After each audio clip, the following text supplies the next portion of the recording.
At times, it could be challenging knowing the type of diabetes mellitus one is dealing with. This is more common in young people who could develop any of the different types of diabetes mellitus. They could develop the type 1 diabetes mellitus or insulin-dependent diabetes mellitus. In this type, there is lack of insulin due to destruction of beta cells responsible for insulin production quite early in life.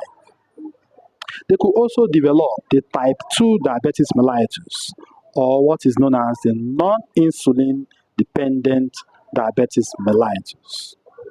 In this type, there is enough or even sometimes excess levels of insulin. But the problem with this type is that the body doesn't respond to insulin, a technical term we call insulin resistance.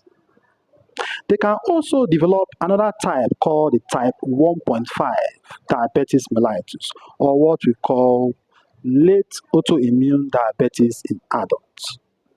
In this type of diabetes mellitus, just like in the type 1, there is destruction of the beta cells responsible for insulin production. But the difference is that while the type 1 occurs much earlier in life because of its rapid rate, the type 1.5 develops much later in life because of its slower progression. So both of them have lack of insulin, but that of type 1.5 develop much later because it's the destruction progresses much later in life. Lately, there has been rising number of young people developing type 2 diabetes mellitus.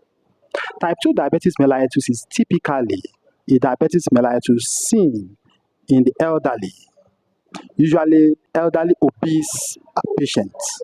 But lately, we are seeing younger persons coming down with features of type 2 diabetes mellitus, or what we call the young onset type 2 diabetes mellitus.